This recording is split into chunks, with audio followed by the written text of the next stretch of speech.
Good morning everyone. I'm going to report about the beverage production control, monitoring beverage operation, and beverage sales control. Control over beverage production is established to achieve two primary objectives. First, to ensure that all drinks are prepared according to management specification, and second, to guard against excessive costs that can develop in the production process. It is the role of the manager to regulate costs and guard against excessive costs for the whole sequence of the operation, from the purchasing down to receiving, storing, issuing, producing, selling, and service. Establishing quantity standards and standard procedure.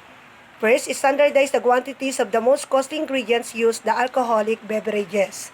Standard must be established for the quantities of ingredients used in drink preparation, as well as for the proportion of ingredients in a drink. So consider devices for measuring standard quantities. There are four measuring devices commonly used by bartenders. First, the shot glass, the jigger, the pourer, the automated dispenser, and they sometimes consider this pre-pour. This is a method by which bartenders pour without using any device to measure quantity other than their own judgment or eyesight. Another way is use of glassware. Standardizing the glassware used for service make this comparatively simple.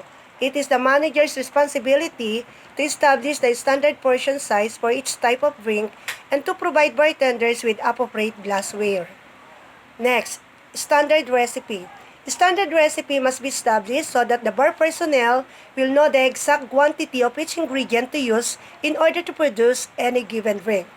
Generally speaking, bartenders prepare and serve two kinds of drinks that require liquor: straight shots with mixes, such as the gin and tonic, and mixed drinks or cocktails, many of which involve a number of ingredients that must be combined in a specific way for the drink to be right.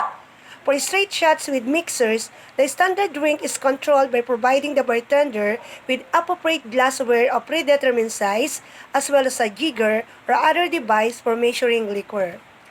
The standard quantity of liquor per drink is measured and poured over ice in the proper glass, and the glass is then filled with a mixer. In effect, this constitutes the standard recipe. Next, establishing standard portion cost for straight drinks. The cost of straight drinks served with or without mixers can be determined by first dividing the standard portion size in ounces into the number of ounces in the bottle to find the number of standard drinks contained in each bottle.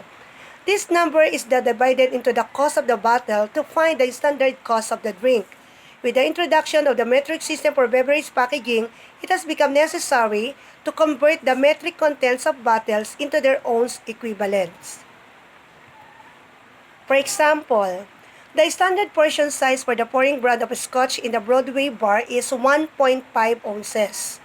The bar uses 750 ml bottles of scotch. From the table, it indicates that a 750 ml bottle contains 25.4 ounces.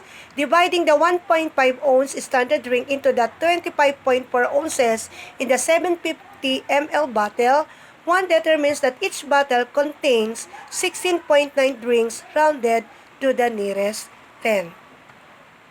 Next, mixed drinks and cocktails. These drinks, typically prepared from standard recipe, normally have several ingredients. Mixed drinks are usually more expensive to make than straight drinks.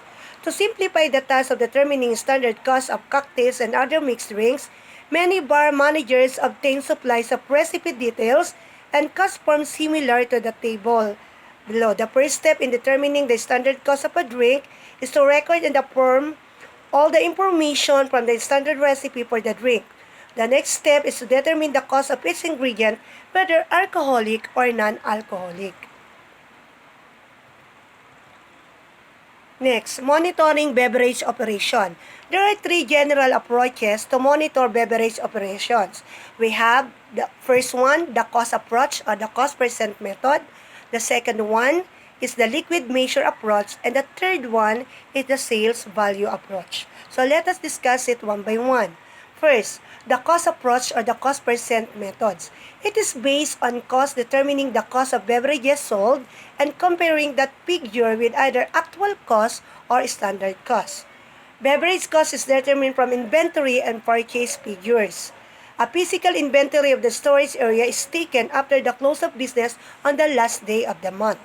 The number of bottles of each item in stock is counted. When the value of each item in stock is known, these values are added, and the result is the total dollar value of the closing inventory for the period. To illustrate, consider the case of Shell's Restaurant. The following are figures taken from the financial record. Opening beverage inventory is equal to $5,000 plus the beverages purchases this month is $8,000 is equal to total value per sale this month, which is $13,000.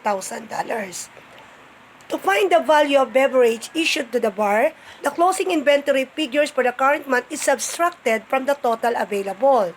So how are you going to do that? The total available for sale this month, which is $13,000, minus or less sa closing inventory this month, which is $6,000, is equal to the value of beverage issued to the bar, which is $7,000. To determine the cost of beverage sold, the $7,000 must be adjusted by the change in the value of inventory at the bar from the beginning to the end of the month. This is called the inventory differential. So, how are you going to do that? The bar inventory value at the beginning of the month, which is $1,500, minus bar inventory value at the end of the month, which is $800, is equal to bar inventory differential, which is $700. To determine the cost of beverage consumed in the month, one must take this bar inventory differential into account. In this case, $700 must be added to the 7,000 figures for issues. So, here is it.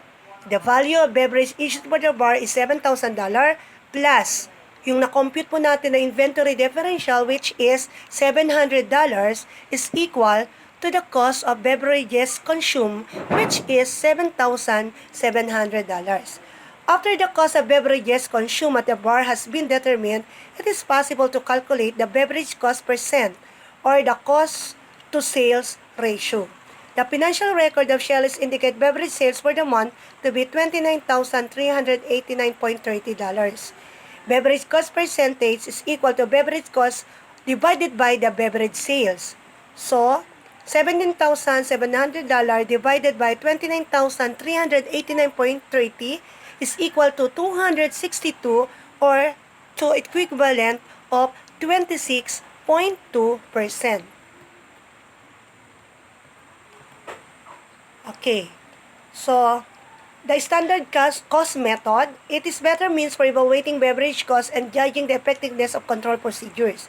By using this method, managers can compare actual cost for a period with standard cost for that period. This method requires very detailed records of drink sale and considerable calculation.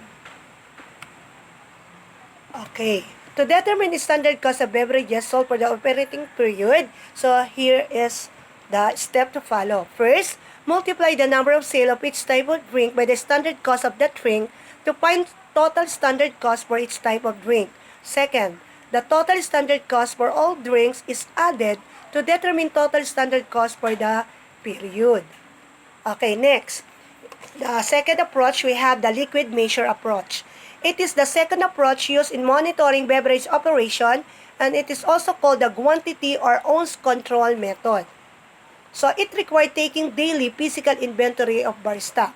It has completely disappeared because of some reason. This technique is not effective for beverage control. So, dinisregard itong second approach na naplan nila. And then, the third approach, we have the sales value approach. Another approach in controlling beverage operation by determining the potential sales value of each full bottle of the various liquor issues from the storeroom. Example, if the standard drink of gin is 1 and 1/4 ounces and the pouring brand of gin is issued in 1 liter bottles, then each bottle potentially contains 27 drinks. If the sales price for the standard 1 ounce drink is $4, then the potential sales value of each bottle of the pouring brand issue is equal to 27 drinks to 1 4 pesos per drink or $108. Hypothetically, then, each bottle of this gin issued should produce $108 in sales. So, 33.8 over 1.25 is equal to 27 drinks per bottle. 2 bottles times 27 drinks times $4 is equal to $216. Theoretically, one should find $216 in sales recorded in the register for the day. Next, the inventory turnover. The turnover rate for a beverage inventory is calculated by means of the same formulas used for calculating turnover rate for a food inventory. So, what is the formula? Turnover rate is equal to cost of beverage sold for a period over or divided by average inventory for the period. Then, the average inventory is equal to operating inventory plus closing inventory divided by 2. Example, given an opening inventory of $4,800, a closing inventory of $5,600, and a cost of beverage sold of $5,720, the turnover rate is calculated as follows. So here is the formula. The average inventory is equal to $4,008 plus $5,600 divided by 2 is equal to $10,400 divided by 2 is equal to $5,200. So the turnover rate is equal to $5,720 divided by $5,200 is equal to 1.1. This calculation yields the turnover rate for 1 month. Okay, next, about the beverage sales control. We have 3 main objectives. First, optimizing the number of sales. Second, maximizing profit. And third is controlling revenue. Let's discuss it one by one. Optimizing the number of beverage sales. It means engaging in activities that will increase the number of customers to the desired level as defined by the individual operator. There are several factors that we have to consider in motivating people to patronize bars and restaurants that serve alcoholic beverages. First factor, we have the socializing. The second one, conducting business. The third one, eating. Fourth, seeking entertainment. And the third one is killing time. Next, maximizing profits. In beverage operation, profit maximization is accomplished by, there are 2 ways. First, establishing drink prices that will maximize gross profit. And the second one, influencing customer selection. Next, let's discuss the controlling revenue. Revenue control consists of those activities established to ensure that each sale to a customer result in appropriate revenue to the operation. Kinds of control problems that exist in a particular establishment. Working with a cash drawer open, underringing sales either as no sale or as an amount less than the actual sale, overcharging customers, undercharging customers, overpouring, underpouring, diluting bottle contents, bringing one's own bottle into the bar, charging for drinks not served, and drinking on the job. So ito mga events na to, there are some things that may happen in a restaurant. And what are the reasons behind this? So number 1 dyan yung meron tayong mga dishonest employees, or we were not able to hire well-competent applicant or highly skilled applicant. So, dapat honest. Consider yung kanilang mga, let's say, personalities. That is very important in running of a business. And of course, pool management is necessary for a successful entrepreneurship. Next, bars without guest check. Many bars, especially owner-operated neighborhood bars, do not use guest check. Customer pay cash. If the owner does not tend the bar and collect the cash personally, someone else must be hired to work behind the bar.